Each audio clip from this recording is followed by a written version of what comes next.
오늘 함께 봉독할 하나님의 말씀은 구약성경 시편 21편 1절에서 6절 말씀입니다.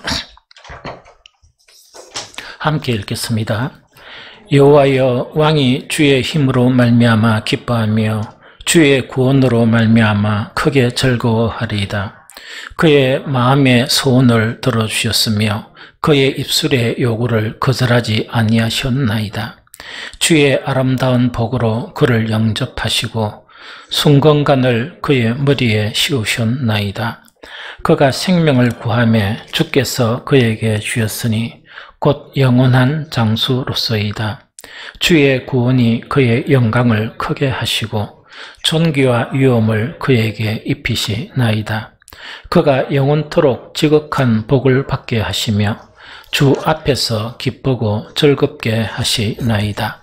아멘.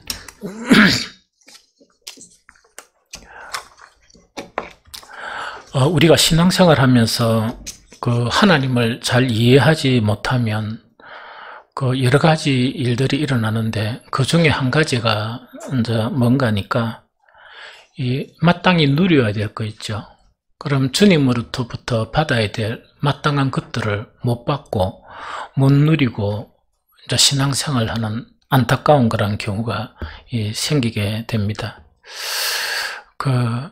아까 우리 찬양할 때 그 찬양 그 내용에서 내 소망이 이 주님을 알기를 간절히 원한다 하는 이거는 사실은 내가 신앙생활을 몇 년 했고 관계가 없어요. 끊임없이 주님이 부르시는 날까지 힘쓰고 있어야 될 게 이 주님을 알아가야 돼요. 그런데 이제 주님을 알아가면서 내가 오해했던 거 있죠. 그것은 부끄러워할 필요가 없어요. 우리 인간의 지혜로 어떻게 완전한 그런 하나님을 알 수 있겠습니까? 우리 인간의 그런 이 좁은 마음으로 어떻게 하나님의 그런 크고 넓으신 마음을 이해할 수 있겠습니까? 그래서 어떻게 신앙생활을 오래 했건 어떤 직분을 가졌건 계속적으로 우리는 주님을 알아가야 돼요. 아는 만큼 우리는 더욱더 아름다운 삶을 이렇게 누리게 된다 하는 그 이야기죠. 그런데 아까 이제 이야기했다시피 하나님을 잘 알지 못하고 이해를 못하면 여러 가지 불행한 일이 생기는데 그중 한 가지가 마땅히 누려야 될 거를 못 누리고 신앙생활하는 거예요. 그럼 하나님 편에서는 얼마나 안타깝겠어요? 또 우리 안에 계신 성령께서는 얼마나 안타깝겠어요? 그래서 이런 결과가 생긴다 하는 그 이야기죠. 그런데 가만히 생각해 보니까 오늘날 우리 한국의 우리 교인들 자체가 마땅히 누려야 될 복 있죠. 이것 자체가 어떤 논리적인 부분 때문에 이것을 갖다가 이렇게 안 누리려고 하는 그런 경우가 있는 것을 보게 돼요. 그게 뭐냐니까 한때 우리나라가 전 세계적으로 신학자들이 비판하는 게 하나 있었어요. 이 교회가 막 이렇게 부흥이 일어나고 이러는데 비판받는 것 하나가 기복신앙이었어요. 이 기복신앙 자체를 비판받다가 보니까 오늘을 살아가는 우리 그리스도인들이 받은 복도 별로 없으면서 이 복을 받는다 하니까 겁을 나는 거예요. 그래서 성경에는 복에 대한 내용 자체가 구약이나 성경은 너무너무 많아요. 너무너무 많은데 복하면은 뭡니까? 이렇게 쏙 지나가는 거예요. 왜 그러냐? 기복주의 신앙에 빠질까봐, 혹시 내 신앙이 비판받을까봐 그렇게 되는 경향이 있다는 이야기죠. 한 가지 분명히 알아야 되는 거는 뭐냐니까 기복주의 신앙, 우리 대한민국 그때 신앙 자체가 전 세계적으로부터 이 비판을 받았던 기복적인 신앙은 뭐냐니까 복의 관점을 육신적인 관점으로 국한시키는 거예요. 복의 관점을 세속적인 관점에 국한시키는 거예요. 그것을 기복신앙이다 하는 그 이야기예요. 그런데 성경에 보면 뭐냐니까 우리가 만약 복이 없다면 하나님이 우리에게 어떤 의미가 있습니까? 그래서 복 받는 것은 대단히 중요한 것이거든요. 성경에서 복이라 이야기하는 것은 두 가지예요. 두 가지인데 하나는 영혼의 복이에요. 우리 영혼의 복이고, 하나는 뭔가니까 살아가는 데 필요한 복인데, 이것이 바로 육신의 복이에요. 이 육신의 복 이거거든요. 그런데 이 두 가지 중에 한 가지를 배제해버리면 안 된다 하는 그 이야기거든요. 한 가지를 배제해버리면 잘못된 길로 걸어가요. 그래서 기복적인 신앙이라 비판받는 것은 영혼의 복은 아랑곳하지 않고 무조건 이 땅에서 잘 먹고 잘 살고 아이 잘 낳고 시집 잘 보내고 장가 잘 보내고 하는 거 있죠. 좋은 직장 갖고 하는 그것에 이제 국한되다 보니까 비판을 받는 거예요. 여러분들의 자녀가 만약에 가장 사랑하는 사람이 육신적인 복은 그대로 누리는데 영적인 복이 없다. 얼마나 불쌍한 사람이에요. 그게 자랑할 게 있습니까? 그게 자랑한 거죠. 왜냐니까 만약에 영혼의 복을 누리지 못하면 영원한 지옥에 가는데 그게 무슨 자랑스럽습니까? 자랑스럽죠? 그런데 오해하는 경우도 생겨요. 어떤 생각하니까 기복주의라니까 겁을 덜컥 먹은 거예요. 그래서 그 예수님은 살면서 이 땅에 머리 둘 곳이 없었다 하는 이거는 뭐냐? 우리가 다 신앙생활하면서 다 많은 것을 누리며 살지 못하는 경우도 있죠. 그때 예수님을 보면서 위안을 받아라 하는 그런 내용이지, 예수님이 이 땅에 살면서 머리 둘 곳이 없었다 이렇게 하면 왜 되겠습니까? 그런 영적인 복만 누리게 되겠죠. 십자가만 막 이야기하고 고난만 이야기하겠죠. 그래 하는데 먹을 것이 없다, 집에 가면. 그 다음에 잠잘 곳도 없다. 그게 복입니까? 그게 복이 아니지. 그게 복이 아니란 이야기거든요. 그래서 우리에게 가장 중요한 것은 뭐냐니까 영혼의 복만 이렇게 막 이래가지고 뭡니까? 이 세상에서 누리는 먹고 마시는 거 있죠? 먹고 마시고 이 잠자고 하는 그것 자체를 갖다가 제약시해버린다. 이러면 그것도 잘못된 신앙이래. 그래서 우리의 그런 신앙 자체는 뭐냐니까 영혼의 복을 풍성하게 누려가고 육신의 복은 무엇을 좀 없애라? 탐욕, 욕심을 조금 없애면서 육신의 복도 구하고 추구해야 됩니다. 그래야 우리는 행복한 사람이지, 그렇지 않으면 우리는 얼마나 이상한 사람이고 얼마나 불쌍한 그런 사람이겠느냐 하는 그 이야기죠. 성경에 보면 이 분명하게 복에 대한 부분은 대단히 중요하게 다루고 있습니다. 예수님께서 이 땅에 오셔서 이 마태복음에 보면 첫 설교가 복에 대한 설교예요. 첫 설교 자체가 복에 대한 설교라고요. 이때 복이란 말 자체는 행복에 대한 설교예요.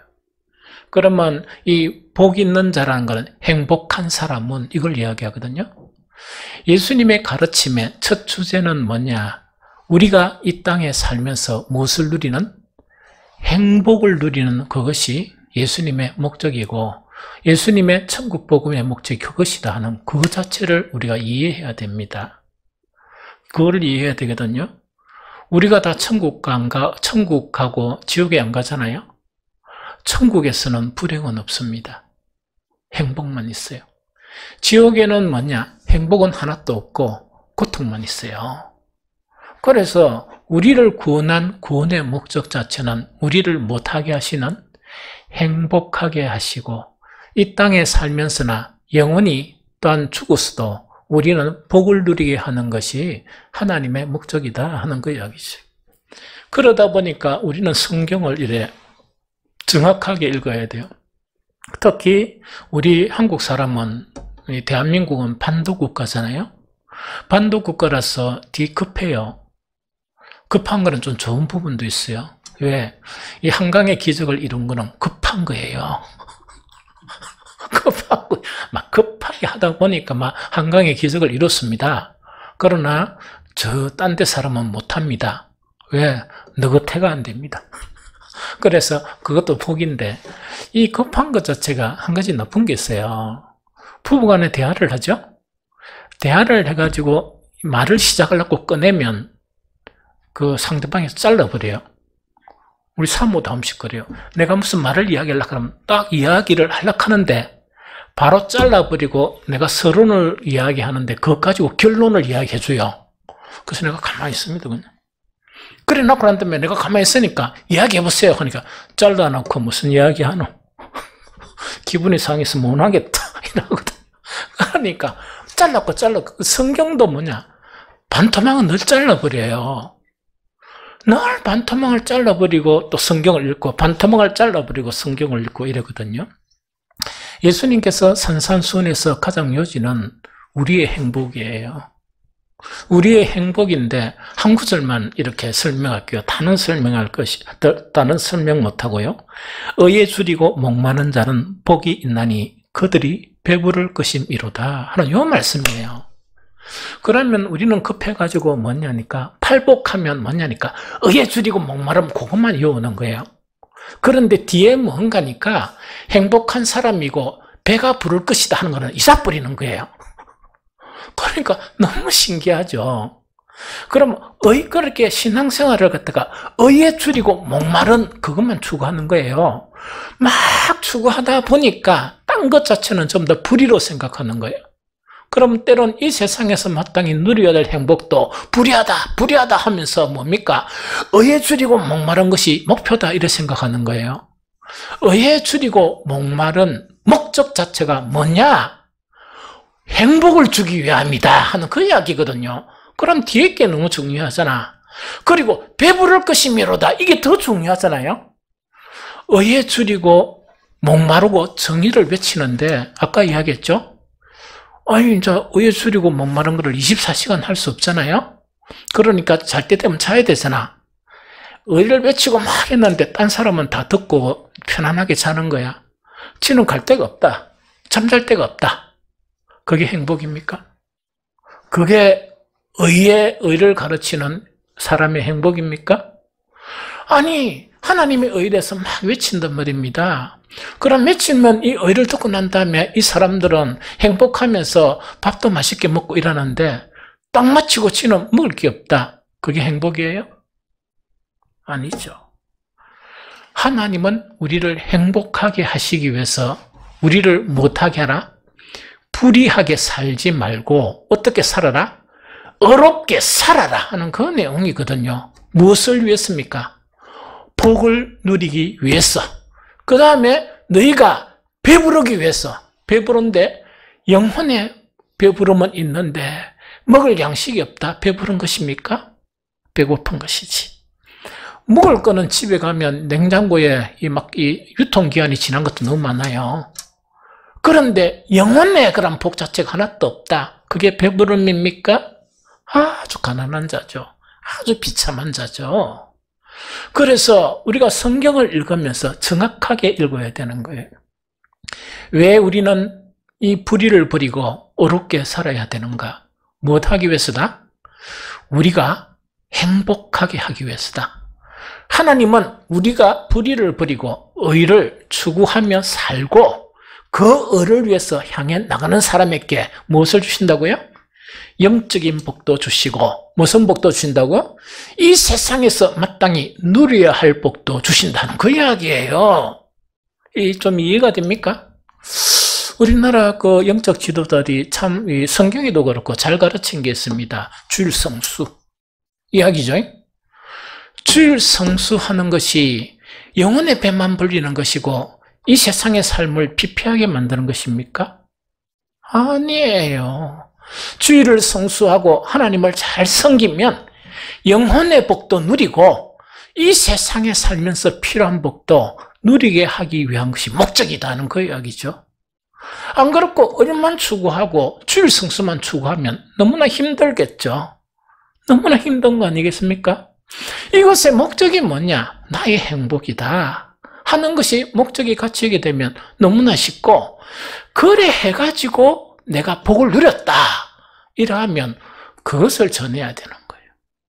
그것을 사람들에게 선전해야 되는 거예요. 좀 이해가 되죠? 지난주 우리 초청된 사람들이 참 많습니다. 우리가 그들에게 전할 것은 신학적인 논리를 전하라고 한 건 아니에요. 하나님이 우리를 하나님의 말씀대로 사니까 우리를 행복하게 한 그걸 전해란 이야기입니다. 그런데 그 사람들에게 신학적인 논리나 이 복음의 이론 자체를 전한다고 이해가 됩니까? 그 사람들이 보이는 것은 이 복 있게 살기를 원하는데 내가 이렇게 살았는데 이런 복을 누렸지 않느냐 하는 그걸 전해란 이야기입니다. 우리 최영자 명예권사님께서는 뭘 전해야 되느냐? 내가 20몇 년 전에 의학적으로는 눈이 감긴다 했는데 어쨌든 간에 교회에서 기도하고 지금 계속 그 상태로 유지하고 있고 의사가 늘 하는 거는 거짓말만 한다. 곧 안 보입니다. 곧 안 보입니다. 한 게 20년이다. 그거 전하라는 이야기거든요. 그런데 뭐 별로 알지도 못하는 것이 주님은 어떻게 계시고 주님의 의가 뭐고 그 사람들한테 이야기해봐야 들립니까? 그래 잘 알아요? 아 그건 목사가 가르쳐 주거든. 이래가 그러면 되잖아. 그래 하고 내가 확실한 거는 뭐냐? 20년 전에 이미 깜깜해야 될 것인데 놀랍게 하나님의 기적으로 지금까지 보고 있고 얼마 전에도 눈이 침체매가 병원에 갔더만 이제는 꼭 감깁니다 하는 거짓말 하더라. 그런데 지금까지 또 보고 있다. 이거를 전하라는 이야기거든. 이거를 전하라는 이야기거든요. 너무 쉽죠? 너무 쉽잖아. 그런데 이 전할 게 너무나 많아. 그런데 못 전하는 거는 뭐냐? 실컷 받아먹고 이자 뿌리든지. 하나님이 실컷 이렇게 이 복을 주셨는데 오늘 생각 분단 말이야. 성경에 복 주시는 이유는 뭐냐? 행복을 누리고 그걸 다른 사람에게 이렇게 선전하라는 거거든. 하나님의 덕을 선전하라는 이야기인데 실컷 받아먹고 한마디도 안 하는 거야. 전도 하락하면 뭐 하락합니까? 교리가 뭐냐? 성경 일 해가지고 이래가 있답니까? 그게 뭐냐? 이렇게 연설하려고 있답니까? 가르치려고 이러니까 그게 판판이 깨지지. 별로서 들으지 못한 일을 하려고 하니까 판판이 깨지는 거야. 내가 복받은 것을 생각하란 말이지. 내가 하나님으로부터 행복을 누린 것을 생각하고 그거 하는 데는 이론도 필요 없고 책 볼 필요도 없고 성경 구절 이렇게 할 필요도 없고 뭐만 하면 돼. 가만히 생각하기가 하나님이 주신 것들을 편안하게 이야기하면 되잖아. 편안하게 이야기하면 되지. 그래서 그렇게 하면 그것이 바로 이 복음, 깊은 소식을 전하는 것을 이야기한다는 그 이야기예요. 오늘의 성경 말씀, 구약에는 율법이겠죠? 이 토라라는 율법이겠죠? 맨 마찬가지야. 모세가 하나님으로부터 이 율법을 받고 난 이후에 이 율법을 이스라엘 민족에게 이래 전하면서 딱 한 가지 이야기한 게 있어. 설교 시간에 몇 번 언급을 했습니다. 신명기 10장 13절에 내가 오늘 네 행복을 위하여 내게 명하는 여호와의 명령과 규례를 지킬 것이 아니냐 하는 이야기거든요.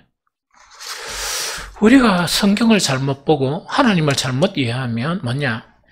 율법이 모든 것이 되어버리는 거야. 유대인들은 그것을 만들었어요. 율법이 모든 것이 되어서 율법이 이 목적 자체는 사람의 행복이야. 그러면 율법도 연구하고 이것이 어떻게 사람을 행복하는가 이걸 연구했었어야지. 그런데 그들은 교만함과 그들은 자긍심, 내가 얼마나 율법을 많이 알고 율법을 체계적으로 정립하는가 그게 혈안이 됐던 거야. 그래서 서기관도 나오고 바리새인도 나오고 막 나온단 말이야. 그래서 율법을 얼마나 아는가, 율법을 얼마나 이렇게 많은 이론을 만드는가, 또 율법을 얼마나 많이 설교를 하느냐, 그게 중점이 되었던 거야. 그러다 보니까 무엇이 없어져 버렸냐? 하나님의 목적은 없어지고 법만 떠돌아다닌 거야. 그런데 그 법을 이렇게 전수한 모세 자체는 뭐냐? 율법을 지키는 목적은 무엇이라고? 너희의 행복이다.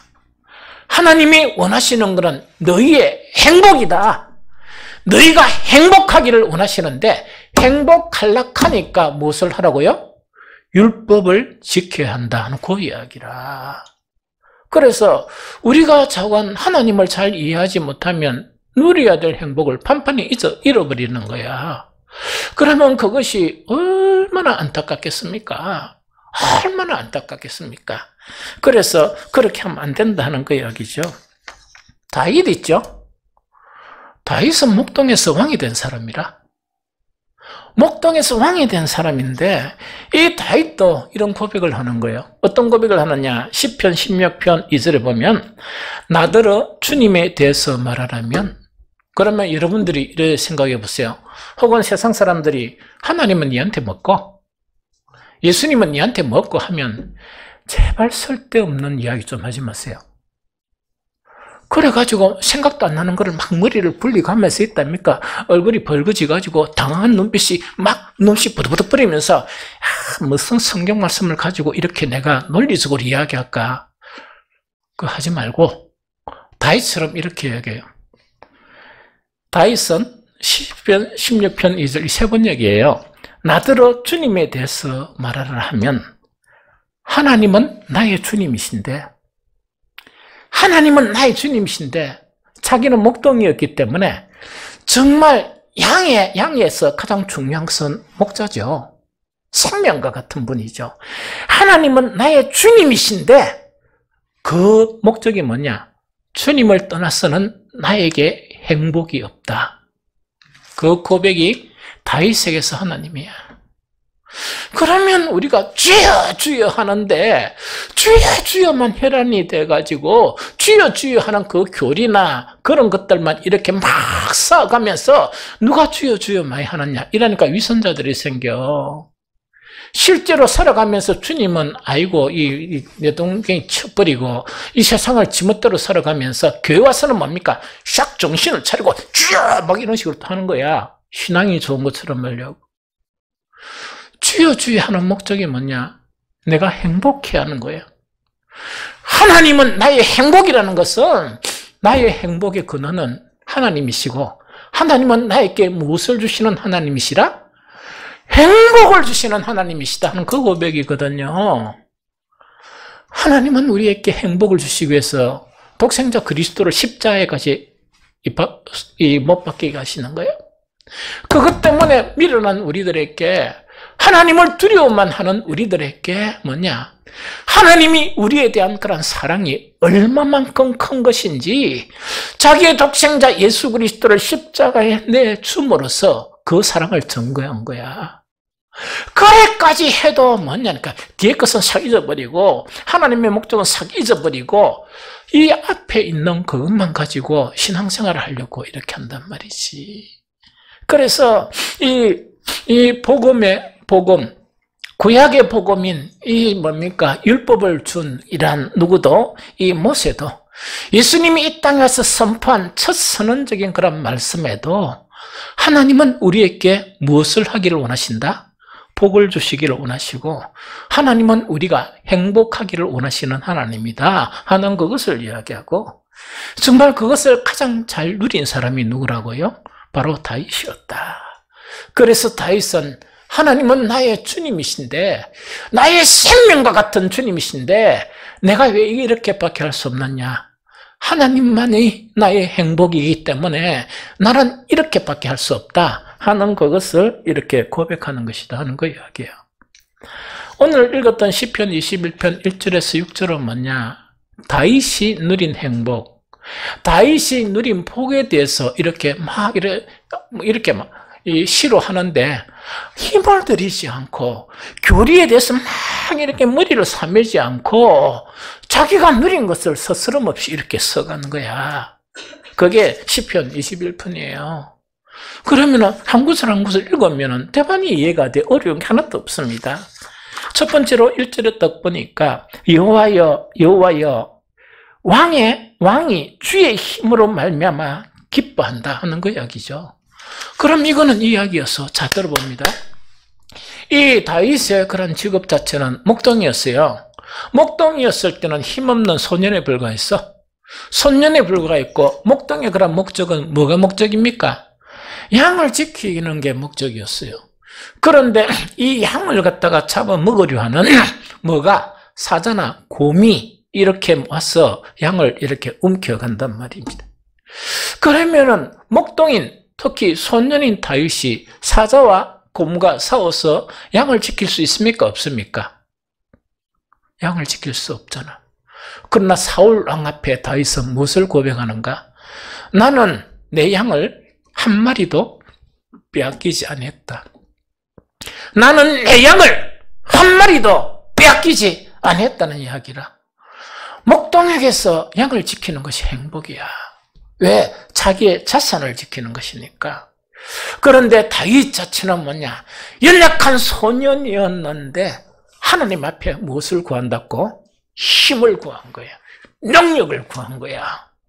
그러다 보니까 하나님은 정말 이 다윗이, 그 목동인 다윗이 양을 지킬 수 있도록 무엇을 주셨다?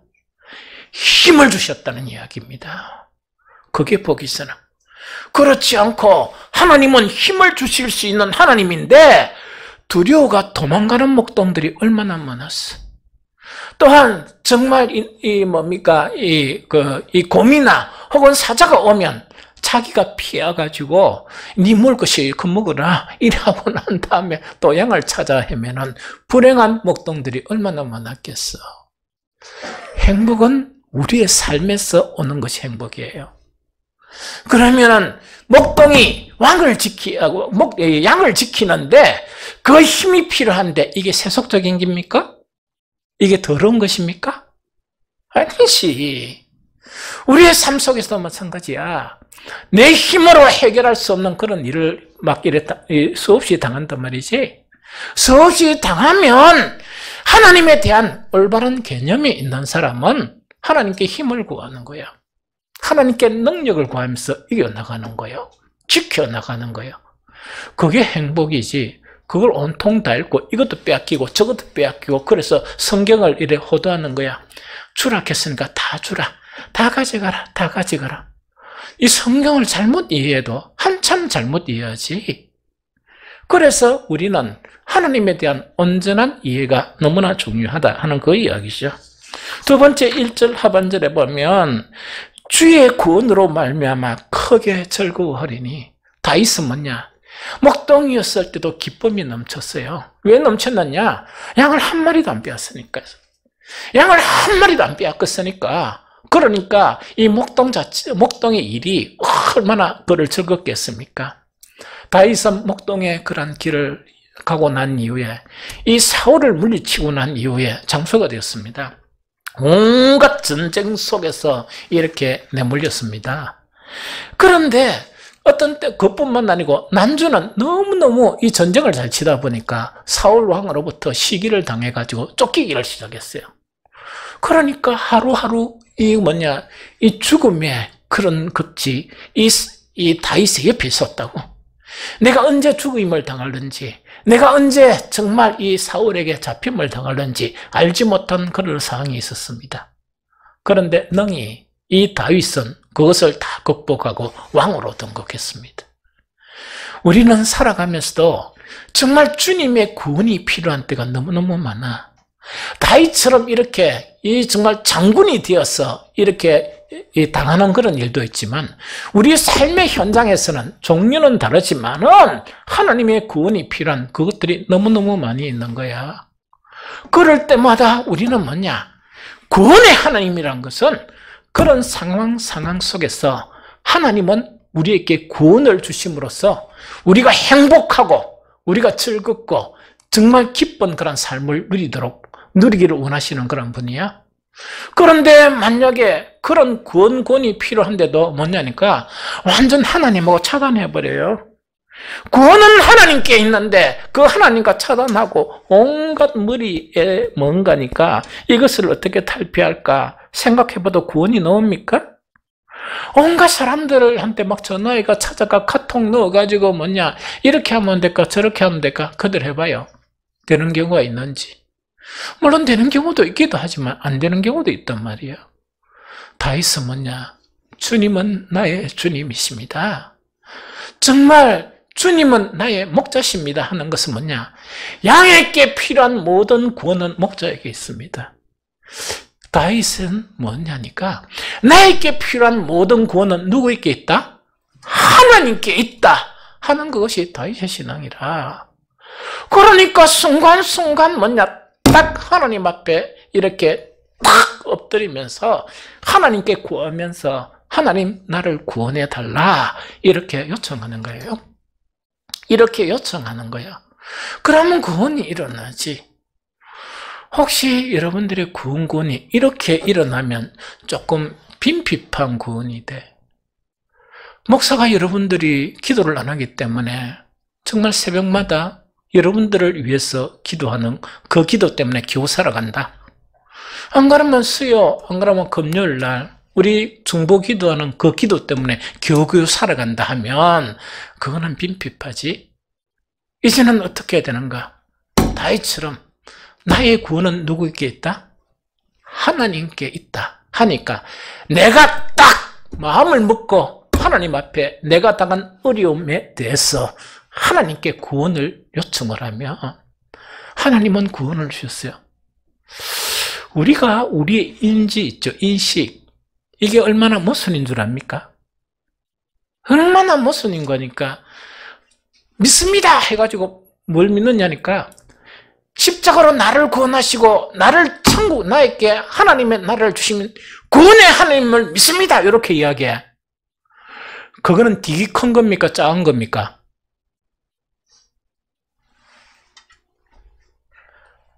그게 감당할 수 없이 큰 거잖아. 그런 거 받아 모아놓고 내한테 일어나는 사소한 구원들 있죠? 그건 안 주실 것이라 생각하는 거야. 조금 속된 말을 할까요? 얼마나 쩌다야.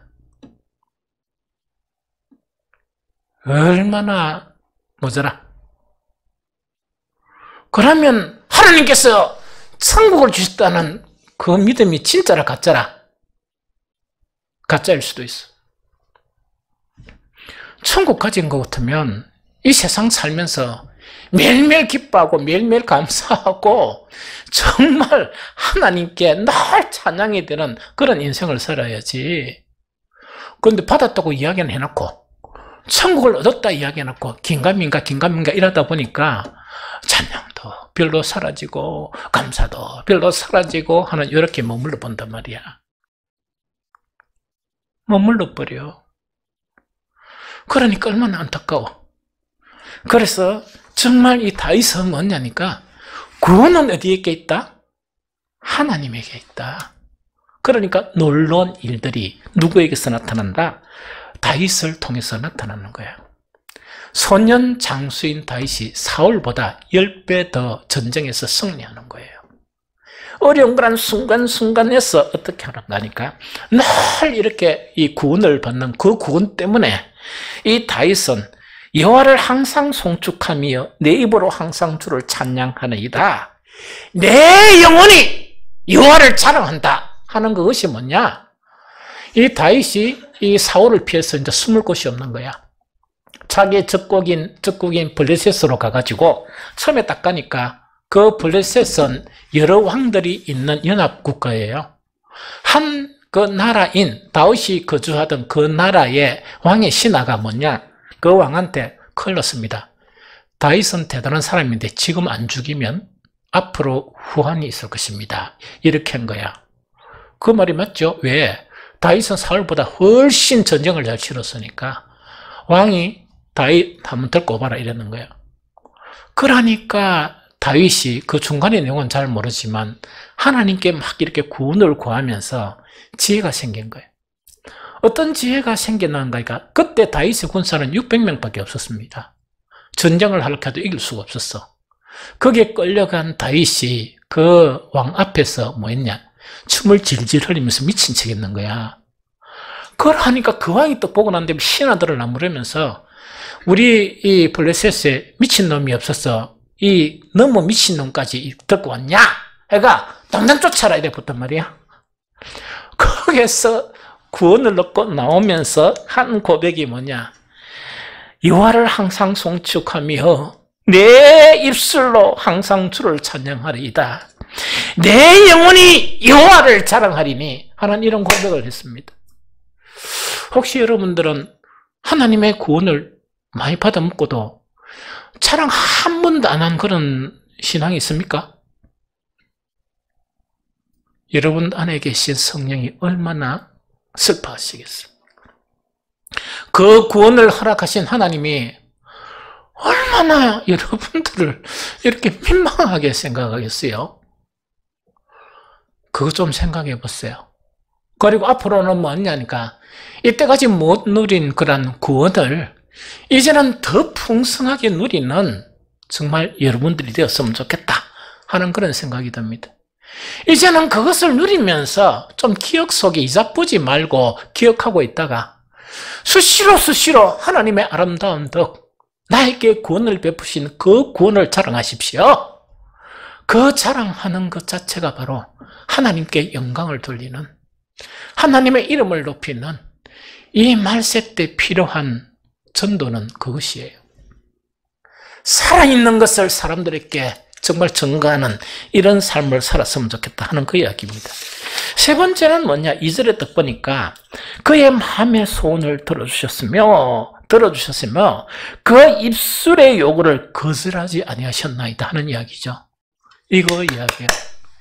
믿음의 기도는 응답하는 힘이 큽니다. 내 구원이 하나님께만 있고 하나님은 나의 주님이시다. 그 하나님은 아주 불가능하던 천국을 나에게 주셨다 하는 그 믿음이 있으면 이제는 살아가면서 삶의 문제를 기도하고 기도 못하더라도 마음의 소원이라도 가지세요. 하나님은 어떤 분이니까 그런 믿음을 가진 자에게는 마음이 소원하는 것도 들어주신다는 이야기를. 저는 이런 감정을 엄청 많이 들었습니다. 그리고 저도 이런 것을 엄청 많이 체험을 했었어요. 저 기도한 것도 아니고 이랬으면 좋겠다 한 것 자체가 현실로 나타나 버리는 거야. 그래서 이것을 이야기하거든요. 다윗도 마찬가지예요. 하나님 자체는 궁극적으로 우리의 행복을 원하시는 분이야. 그런데 문제는 뭐냐? 우리를 행복하게 하시는 분인 하나님이시다는 것에 믿음이 없으면 모든 것은 믿음의 통로를 통해서 역사하게 되는데 그 믿음을 가지지 않는다면 어떻게 우리가 행복할 수 있겠느냐 하는 그 이야기입니다. 그래서 이 다윗에게는 마음의 소원도 들어주셨고 입술의 요구라는 것은 기도하는 내용이 있죠. 이 내용도 거절 안 하셨다 하는 그 이야기입니다. 그 다음에 네 번째로 보면은 어떤 내용이 있는가 하니까 그 뒤에 보면 21절에 보니까 주의 아름다운 복으로 그를 영접하시고 순금관을 그의 머리 위에 세우셨다 하는 그것을 이야기하거든요. 그럼 이거는 뭐냐니까 이를 이야기해요. 하나님께서는 우리의 행복을 위해서 우리가 허접하게 사는 그런 인생이 되기를 안 원하세요. 허접하게 살아가는 인생이 안 되기를 원하시는 거예요. 그리스도인이 되어서 허접한 인생을 산다 하는 것은 자기 문제야. 그 사람이 믿음의 문제가 있는 거야. 이 베드로는 우리에게 뭐냐니까 너희의 신분은 어떻게 변했느냐? 어떻게 변했다고? 왕 같은 제사장이다 하는 것을 선언했습니다. 하나님은 우리에게 이런 존귀한 사람이 되어서 복이 있는 사람이 되고 행복한 사람이 되는 것을 원하시는 거야. 그런데 믿음이 없는 거야. 하나님에 대한 믿음이 없는 거야. 그러다 보니까 이렇게 늘 이렇게 한씩 살아가면서 어떻게 되는 거니까 정말 존귀한 그런 인생이 되지 않고 어떤 인생이 된다? 좀 빈핍하기도 하고 조금이니 존귀함이 없는 그런 인생으로 전락해버린다 하는 그걸 이야기하거든요. 하나님은 궁극적으로 우리가 행복해지는 것을 원하세요. 하나님은 궁극적으로 우리가 사람들에게 미움을 당하는 거나 또 사람들에게 멸시를 당하는 것을 원하지 않으시고 사람들에게 이 세상 사람이건 믿는 사람들 중에서도 우리가 존귀한 사람이 되기를 원하시는 것이야. 그래야 우리가 뭘 한다고요? 우리가 만족하게 되고 또 우리가 행복하게 되고 이렇죠. 존귀함이 없으면 내가 너무나 처참하구나, 나는 너무나 이런 인생밖에 안 되구나 하는 사람 속에서 어떤 행복이 있습니까? 내가 그래도 이런 존귀한 사람이고, 내가 그래도 이런 주변 사람들에게 위로를 줄 수 있는 사람이고, 내가 주변 사람들에게 영향력을 줄 수 있는 이 사람이구나 하는 것에서 행복이 있지, 그것을 이렇게 못하고 나는 늘 이렇게 처져 있는 사람이구나 이렇게 하면 어떻게 그 사람을 행복하다고 할 수가 있겠느냐 하는 그것을 이야기합니다. 마지막에 보면 6절에 보면 더 놀라운 이야기를 하죠. 그가 영원토록 지극한 복을 받게 하시며 주 앞에서 기쁘고 즐겁게 하시나이다. 여기서 나오는 게 계속 기쁨, 계속 즐거움 이 자체가 끊이지 않고 난 거예요. 그러면 행복하다 하나가 나는 내 삶이 늘 슬프다. 정말 나는 행복한 사람인데 내 삶은 늘 고달프다. 이런 사람이 어떻게 행복한 사람이야? 행복하지 않죠. 기쁨과 즐거움이 항상 우리에게 차고 넘치는데 마지막 6절에서 보면 그가 영원토록 지극한 복을 받게 하시며 주 앞에서 기쁘고 즐겁게 하시나이다. 여기서 복을 이야기하는 거예요. 하나님을 생각하니까, 내 인생을 생각하니까 하나님은 정말 영원토록 지극한 복을 주신다는 것은, 이때 영원이라는 건 이 생을 떠난 영혼이라고 생각하지 말고 내가 살아가는 시작부터 끝까지, 내가 하나님을 믿는 시작부터 끝까지 나에게 무엇을 주시는 하나님이라? 복을 주시는 하나님이라. 그래서 그 내가 복을 누림으로 말미암아 어떻다는 말입니까? 나는 기쁘고 나는 즐거운 사람이로다 하는 그 고백이 바로, 전체는 다 읽어보지 못했지만 오늘 본문에서 고백한 이것을 우리에게 이야기합니다. 그러면 우리에게 필요한 것이 뭐냐 이야기죠. 우리는 이 시간 생각을 해봐야 돼요. 다윗이 믿는 하나님하고 내가 믿는 하나님은 동일한 하나님이냐 다른 하나님이냐, 그 문제거든요. 하나님은 똑같아요. 동일하신 하나님이. 문제는 뭐냐? 다윗의 믿음하고 내 믿음하고 차이가 나는 거예요. 다윗이 아는 하나님하고 내가 아는 하나님에게서 차이가 나는 거예요. 이것이 차이가 난다 하는 그 이야기죠. 그래서 우리는 정말 내가 이때까지 어떻게 신앙생활을 하고 관계없이 이때까지 또 신앙생활을 했기 때문에 지금 요만큼 행복을 누리죠. 그런데 목사의 눈에는 덜 찹니다. 더 큰 행복을 누려야 합니다. 여러분들은 앞으로 남은 인생 자체가 더 기쁨이 넘쳐야 되고 더 즐거움이 넘쳐야 되고 더 존귀한 인생이 되어야 됩니다. 그러면은 그렇게 되려면 뭐가 필요하냐 하는 그것만 이야기하고 마쳤으면 좋겠습니다. 다윗처럼 이런 믿음을 강화시키는 거 있죠. 이런 믿음을 강화시키는데 뭐가 필요한가 하니까 우리 신앙의 관점이 있죠. 관점 자체를 내 생각에 국한시키지 마세요.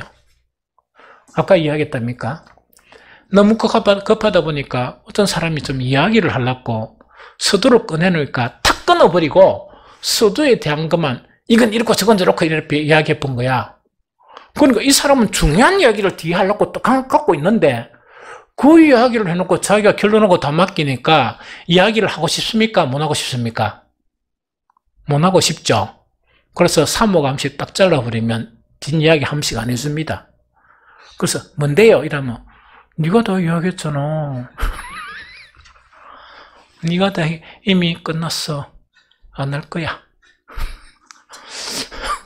왜냐니까 뒤에 중요한 이야기가 있는데 싹둑 잘라 못 본단 말이야. 여러분들 성경 보면서 그래 안 하셨으면 좋겠습니다. 우리에게 있는 너무나 많은 오해들, 우리에게 있는 복음이 아닌 너무나 많은 이해들이, 복음에 대한 이해들이 교회 충만해 있어. 거기 충만해 있기 때문에 행복이 안 되는 거야.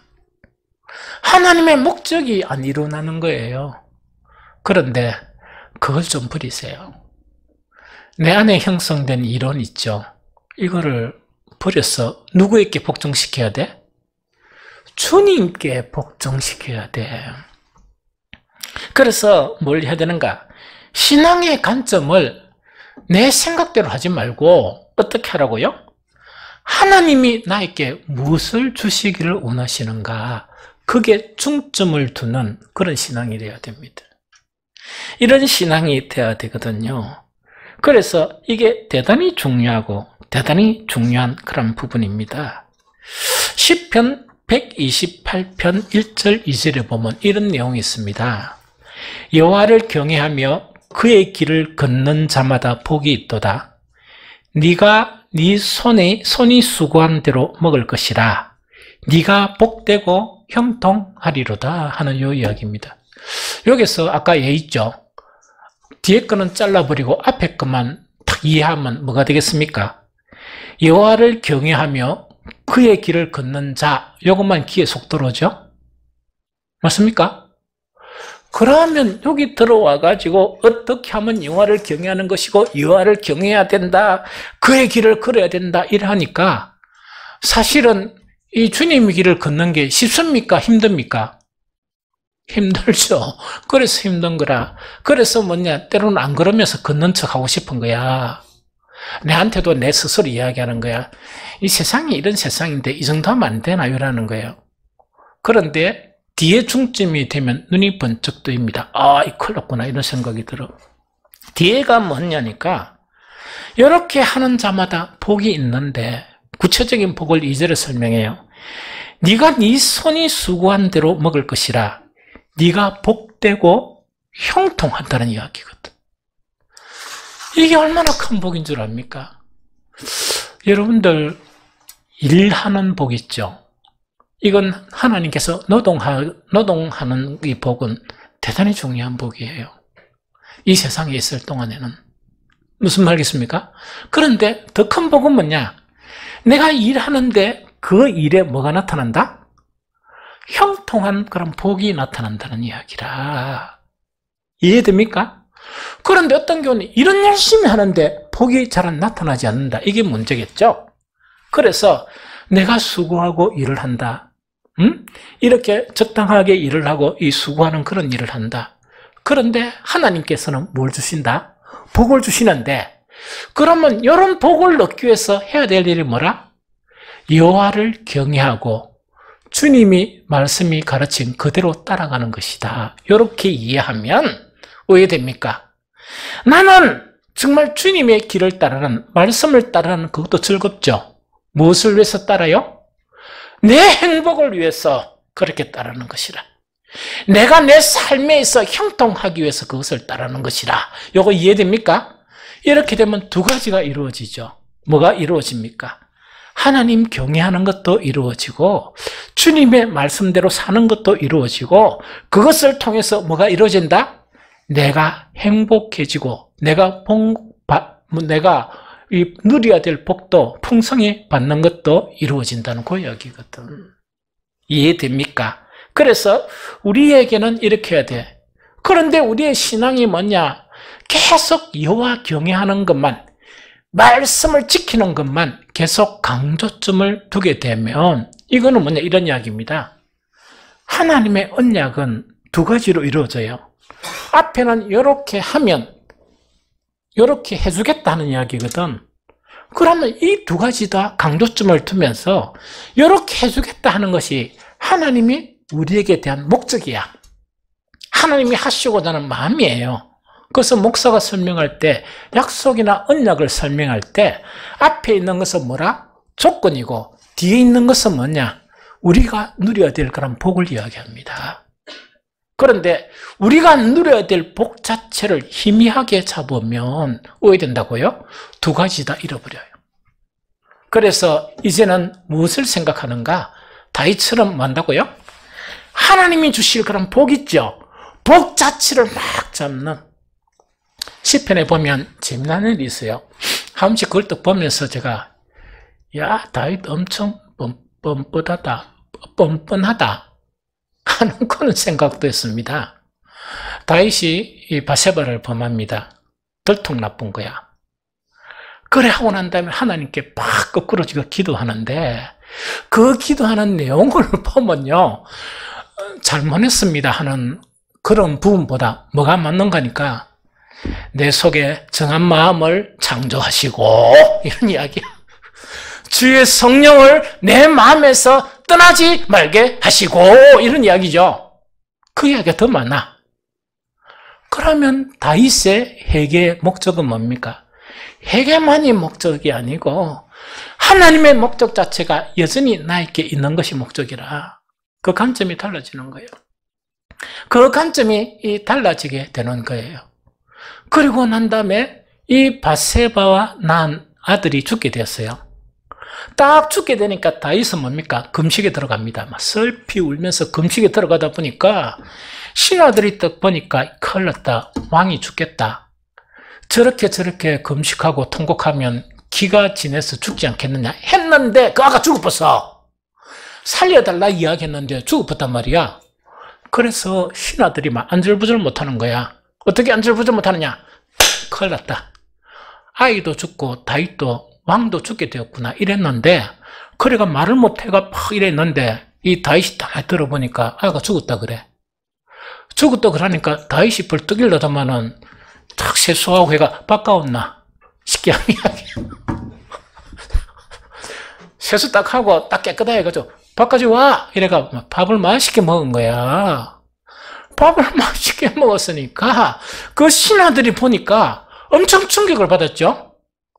그게 다윗이 한 이야기가 이런 이야기라. 내가 기도하는 것은 하나님이 나를 불쌍히 해서 아이를 살려주는 것이고 내가 아이를 살리고 죽게 하는 능력은 없고 누구의 감이 있다? 하나님만 있으니까 하나님 데려갔는데 내가 계속 금식해야 될 이유가 뭐 있노? 내가 또 이렇게 막 슬픔에 빠질 이유가 어디 있노? 지금 해야 될 일은 뭐라고? 세수하고 밥 먹는 거다. 그 이야기였어요.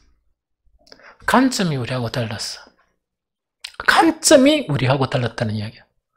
우리는 우리의 관점 있죠. 그 관점을 바꾸어야 돼요.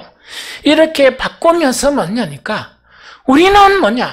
하나님께서 우리에게 요구하시는 말씀이나 이렇게 살아야 하는 그런 모든 것 이거 자체는 무엇을 위한 것이다? 우리의 행복을 위한 것이다 하는 그것 자체를 강하게 인식을 해야 됩니다. 신약 성경 한 구절 읽어드릴까요? 베드로전서 3장 9절입니다. 악을 악으로 욕을 욕으로 갚지 말고 도리어 복을 빌라. 이를 위하여 너희가 부르심을 받았으니 이는 복을 이어받게 하려 하심이라. 한 번 더 읽어드립니다. 악을 악으로 욕을 욕으로 갚지 말고 도리어 무엇을 빌라? 복을 빌라. 이를 위하여 너희가 부르심을 받았으니 이는 복을 이어받게 하려 하심이라. 이 이야기입니다. 세상살이 말고 베드로전서 3장 9절입니다. 방금 읽었던 거. 우리가 신앙의 공동체에서도 우리가 다 신령한 사람입니까? 아니잖아. 세상에 딱 근본 온 사람도 있고 다르단 말이지. 아직 세상적인 그런 성향이 가능한 사람도 이렇죠. 그러다 보니까 신앙의 공동체에서는 때로는 어떤 일이 생긴다? 정말 어떤 내한테 악한 일을 한 그런 경우도 생긴단 말이에요. 또한 그것뿐만 아니고 또 어떤 일도 있었다? 내가 참 모욕을 느끼는 그런 일도 당할 수 있다는 이야기라. 그런 일을 당할 수 있죠. 그러면 세상 사람들은 어떻게 해? 악은 악으로 갚고 율법적인 신앙은 어떻게? 악은 악으로 갚아야 된다. 눈 하나 뺐으니까 나도 가서 눈 하나 빼자. 여기 돼야 돼. 그래 속이 시원하니까 정당해야 된단 말이야. 그 율법을 그렇게 이해한 사람은 뭐냐? 하나님의 목적을 몰랐기 때문에 그런 거야. 하나님이 율법을 주신 거는 우리에게 무엇을 받게 하기 위해서? 복을 받게 하기 위해서인데 이 사람은 어떻게 했다고? 이대로 실천하는 것만. 그러면 육신적인 생각이 뭐냐? 내 눈 하나 빠졌으니까 얼마나 억울해. 잡아왔나? 눈 하나 빼본단 말이야. 이게 전혀 다르죠. 성령 해석이 전혀 다르죠. 그래서 베드로는 뭐라고 이야기하는 거니까 너희가 때로는 공동체 생활을 하면서 정말 이 악한 일을 당할 때가 있다. 그럴 때 뭐 해라? 악을 악으로 갚아서는 안 된다. 때로는 모욕을 당할 때도 있다는 말이야. 그럼 불구해가 찾아가가지고 대판 싸우지도 마라. 뭐라고요? 욕으로 갚지 말고 해야 될 일은 뭐란 말이고? 복을 빌어주라. 복을 빌어주라 하는 그 이야기입니다. 왜냐니까 내가 당한 모욕, 내가 당한 악함, 이것을 당할 때는 뭘 생각하면 된다? 내가 살아왔던 인생을 생각하면 돼. 내가 사람들에게 정말 고의적인 아니지만 악을 범할 때가 얼마나 많았고, 내가 사람들을 무시할 때가 얼마나 많았느냐. 그때 그 하나하나를 하나님께서 다 챙겼다 그러면 내가 살아남을 수 있습니까? 죽어야 됩니까? 죽어야 되죠. 하나님은 우리가 그런 사람이기에 복을 주시기 위해서, 구원을 주시기 위해서 우리를 택하셨어요. 그럼 어떻게 하라? 내가 공동체 생활에서도 정말 내가 은혜를 많이 입히는데 배신 때리는 사람들 있죠? 내가 선을 많이 베푸는데도 내한테 악을 행하는 사람, 또 내가 정말 진정으로 이 사랑하려고 노력하고 대신 기도도 해주는데도 무엇으로 갚는다? 나를 모욕한 사람을 만나게 되거든. 거기에 대응하지 말고 무엇을 하라고? 복을 빌어라! 복을 빌어라는 이야기라. 이게 왜 이래 안 되는가 모르겠어. 이게 왜 이래 안 되는가 모르겠어요. 이거 하도록 습관적으로 해야 돼요. 복 못 빌릴 것 같으면 입을 탁 닫고 있어요. 왜 복을 빌어야 되는가? 이를 위해서 부르심을 받았다는 이야기라. 그러면서 그 뒤가 이를 위해서 부르심을 받았는데 이 목적이 뭐냐? 우리는 복을 이어받게 하려 하심이기 때문에 그렇다. 하나님께서 아브라함을 이렇게 부르셨을 때 뭐라고? 너는 무엇이라? 복이 될지니라. 이거는 뭐냐니까 지 아브라함한테 복이 있는 게 아니고 하나님께서 아브라함에게 그런 충만한 복을 주시겠다는 약속이거든. 아브라함의 후손은 왜 우리가 부름을 받았다? 복을 받기 위해서 부름을 받은 거예요. 그래서 이 베드로는 이렇게 이야기를 하고 있다 하는 그 이야기죠. 그래서 이제부터는 우리에게 있는 부정적인 관점이나 하나님을 오해하는 관점 있죠.